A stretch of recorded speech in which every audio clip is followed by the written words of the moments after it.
Okay, so this fear-mongering is going viral. Apparently, a researcher invented a fake eye condition called bixonimania, uploaded two obviously fraudulent papers about it to an academic server. And then he noticed how major AI systems presented it as real medicine within weeks. The fake papers he uploaded thanked Starfleet Academy, cited funding from the Professor Sideshow Bob Foundation, and the University of Fellowship of the Ring. And then he stated that mid-paper, pointing out how the entire thing was made up. Google Gemini told users it was caused by blue light. Perplexity cited its prevalence at 1 in 90,000 people, while ChatGPT advised users whether their symptoms matched. The fake research was then cited in a peer-reviewed journal that only retracted after Nature contacted the publisher. So, yet again, it's the fear-mongering, like jazz hands. AI is insane, right? Like, AI is there to pollute the human race. The answer is that, yes, the AI is actually making people dumber. But the problem isn't with the tool, it's with the people. If even after 3 years, you still have cretins on planet Earth that treat the AI as an oracle, you know what? Maybe we do need evolution. Maybe we need a little bit of natural selection and less safetyism for the AI. Maybe people should actually just do what the AI tells them, which is to jump off a cliff, and then society can be better because the rest of us that managed to pass this very difficult test of figuring out that the AI is just a tool and not the Oracle of Delhi can get to actually build stuff and create interesting things without being dragged down by the morons that are constantly affecting our society. But there is something else that's happening here, and because everyone is, going after the AI, no one is pointing the obvious. The West is having a serious problem with the academia, right? And even in this news itself, you get to see that despite the fact that the paper was manipulated the way it was still published in an official paper, which is why the AI took the paper, because the AI believes, right, naturally so, that if it's published in an academic journal, then a human being must have reviewed it. And since our society praises the academia, and we believe that the experts and the truth that influence politicians and policy comes from the academia, we would also assume that the academia does a really good job at making sure that bullshit papers don't get published. And if that's what you're thinking, I'm sorry to say, but you're a moron. Look, I have done not one, but two universities, okay? I have completely different takes about what a university is based on the time before I attended one and after I have attended one. And after I went to med school and law school, I gotta say, I have nothing but disgust to the academic system. Initially, I thought it's a Romanian problem because I'm from Romania, and so maybe this is just the way things are here. But then you find out that no, it's an international problem. And so, let me just give you an example of what I mean.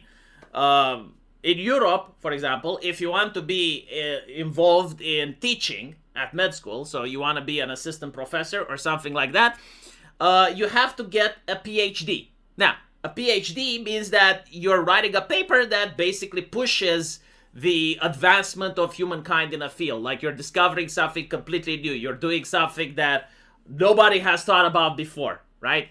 And so the normal process is for a student to go through med school, that's 6 years. And after he finishes 6 years, he's supposed to get his PhD. Now, I ask you, how in the name of fucking Christ do you expect a person that just studied medicine for 6 years, that has never operated on a patient, that has never actually been a doctor themselves, to be able to write a PhD that's supposed to push the boundaries of science to a place that it has never been pushed before, right? It's impossible. And so you have a lot of grift. You have a lot of papers that are just tinkered with, that are just made in such a way in order to pass. And you know what? The peer reviewers are fully aware of it. And so usually there's money exchanging hands, or you bribe someone that writes papers, you have a ghostwriter, you have something like this. And again, I thought that maybe this is just med school. No, it's almost every single university. No, it's not just Romania, it's almost across Europe, right? Because, again, the idea is the person just wants to be a teacher. They don't even want to write the PhD. There's no desire to write the PhD. but it's institutionalized. Like, they have to write it. And so they write this bullshit, it gets passed, and usually people also like the system because when you want a, let's say, hospital manager to disappear, right? You want the health minister to disappear. You now can just look at their PhD, and since you know that almost everyone fakes it, because again, like, it's impossible for a student that has just been at med school for 6 years to write a proper PhD, well, chances are you're going to find some plagiarism, chances are you're going to find some mismatched data, and then you're going to go to that hospital manager or the person that is being inconveniencing, and you're going to say, so, do you want me to leak this to the press, or are you going to resign? And this is why a lot of the times you just see people resigning for no reason whatsoever. You know, one day it's fine, the next day, poof, they're gone. Because of stuff like this.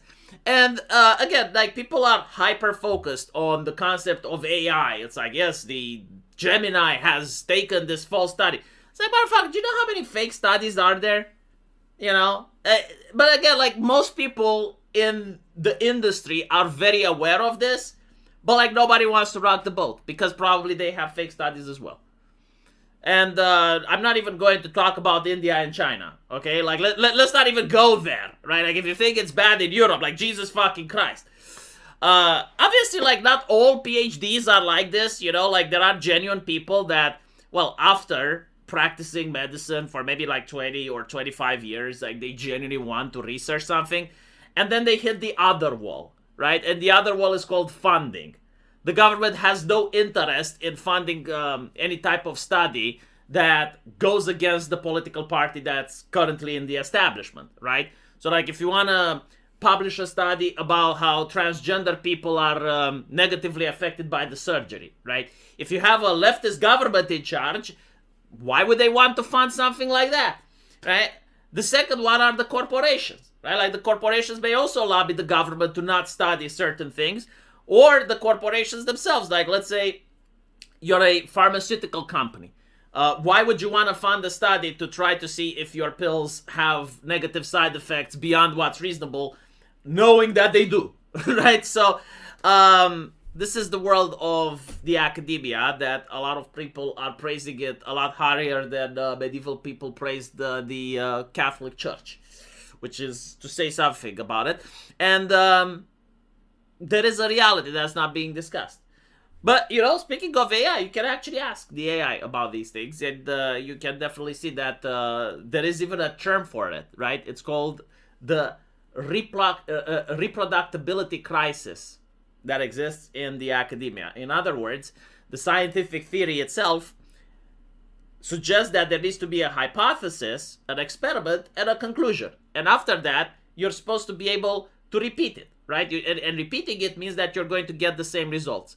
Well, in the academia, a lot of people try to replicate the experiments, and they end up that they don't get the results that the paper suggests. Why do you think that is? Anyway, let me know what you guys think, and as usual, I will see you in the comment section. Take care.